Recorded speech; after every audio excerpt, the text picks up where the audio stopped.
We are disconnected, we are fragmented, and we have lost touch. As I travel the world, I have discovered these common themes in the way we all look at water. Even in our own backyards, we no longer recognize what a healthy water system needs to survive. A watershed is really, kind of the gathering place for the river. All the land, all the forests, all the wetlands that exist across the landscape, sort of feed into the river. And so, how we manage the land directly impacts the quality and the health of the river. We all live in a watershed. The earth is composed of watersheds, and the river is the gathering place for all of what happens on the land. I think it was Luna Leopold said, in some sense, the health of our waters are the clearest measure of how we live on the land. Here in North America, how do we impact watersheds primarily, and what consequences does that have for human settlements? We're a population of 300 million people now, and so we've expanded out into the watersheds to live in rural towns and big cities, and so we've drained wetlands to put in shopping malls, and we've cleared forests.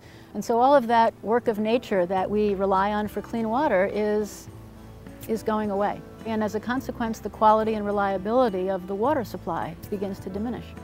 The Potomac River watershed is steeped in American history and heritage. Its rivers and tributaries flow through 14,600 square miles of unique landscape.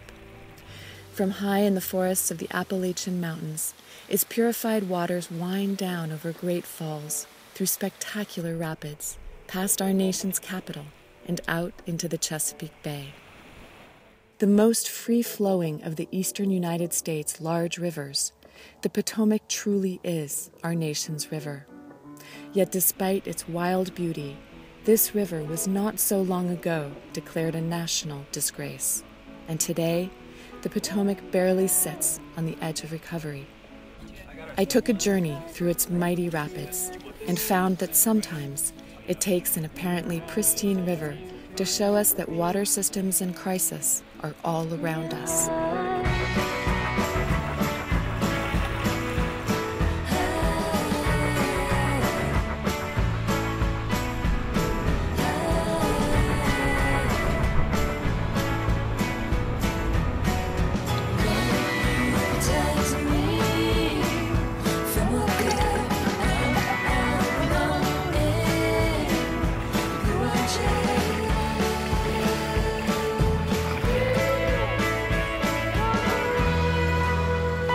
So Stephanie, how is it that such a wild river is flowing through the nation's capital? That seems unlikely.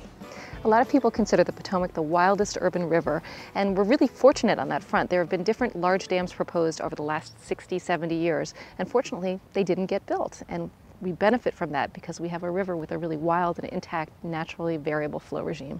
People depend on the Potomac River for so many things, to assimilate our wastewater, for irrigation and agriculture, and for our economy in this region. Many people don't even realize it. They get their drinking water from the river. Congress, when they make their coffee in the morning, the water comes from this river. And when President Obama washes his hands, it's this river's water that's providing their basic needs. But the river doesn't just provide for us. Its health is crucial to the great diversity of species that live in its waters. Chuck Fox made it his mission to protect the Chesapeake Bay from a growing dead zone and successfully engineered a legislative ban on phosphate detergents upstream. The Chesapeake Bay is our nation's largest estuary. This is where the fresh water of the Potomac meets the salt water of the ocean. And it's an incredibly productive environment for all kinds of ocean critters. But it's very, very fragile. It's a very shallow body of water that drains an entire watershed that includes everything from coal mines and mountains that we have and spectacular rock cliffs to very flat plains that we use for much of our agriculture. So how has this watershed changed over the past 100 years? The population in this area of the country has grown very significantly. We have had phenomenons of suburban sprawl. Imagine when it rains on our suburban shopping malls, all of the pollution that's associated with automobiles or pets all washes into the rivers. But I think agriculture is it's our biggest problem here in the Chesapeake Bay, and it requires a lot of concerted effort to work with farmers throughout the watershed. We all want to have working lands. We want farms. Farms are part of our future. They're our food source. but at the same time, they are right now causing a disproportionate amount of the pollution to the Chesapeake Bay, as well as to waters throughout our country. This is our real challenge going forward today. It's controlling the runoff from the land, the pollution from farm fields and pesticides and fertilizers, or from our city streets. You ready? Yes, sir. There we go. Nobody has a right to pollute our waters in a way that diminishes anybody else's use. We have to focus on taking care of the commons, what belongs to everybody. Potomac Riverkeeper Ed Merrifield is a true advocate for the river system, stopping at nothing to coordinate anti-pollution efforts on behalf of the watershed. His challenge is far from over. One of the things that separates us from other organizations is when it comes to stopping illegal pollution, we won't back down if we know we're right. So whatever that might be, sometimes it's been we found tons of lead in one stream. The sign this side of the tree, that brown sign? Unfortunately, we don't have a separate system where all the sewage goes into the wastewater treatment plants and another system where the rainwater just gets dumped into the river. We have only one system and it all goes into the sewage treatment plants. It sounds good until it rains and it overpowers the sewage treatment plants, and that means about 2 to 3 billion gallons of water filled with raw sewage enters the Potomac every year. Most of the problems with this river, though, are problems you can't see. We found in 2003 we had some large fish kills up in the upper Potomac and in the Shenandoah for the next couple of years. And the scientists that were looking into it, they discovered that the male fish were having issues. 80 to 100% of them were having issues of ovaries in their testes in the male fish, a condition called intersex. The main scientist who works on this believes it's because of the soup of endocrine disruptors and emerging contaminants that are in our water that we can't see that are causing these kind of problems. Well, we're a very chemical society, and the kinds of water treatment we give at water treatment plants now usually don't take those chemicals out. And so as we flush them down the toilet, as we flush them down the drain, as sunscreens and antidepressants and birth control pills get released into the environment, we expose fish and wildlife and us to potential harm. There are so many individual choices that people make and that we make as a society of how we use the land, what we put on the land, what we put into our own bodies, that ultimately makes its way back to the river.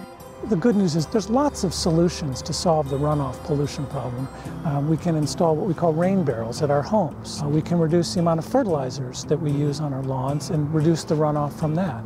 And then there's all kinds of techniques that farmers can do. They can install buffer strips along the streams so that the water filters through trees or through tall grass before it gets into the waterways. The health of our rivers and streams is really the only way we're going to be sure of getting safe drinking water, and it's really our health since we are mostly water. People in this area are mostly Potomac River. That's the kind of connection we often don't feel. You know, where we've become so disconnected from water. It appears in our faucets and comes out of our plumbing systems as if it comes from nowhere. But in fact, it's finite. It's been cycling for thousands and thousands of years through the trees and through the landscape. And now it's in me. Well, that's a connection. Despite decades of political and scientific warnings, most of us still see a glistening river.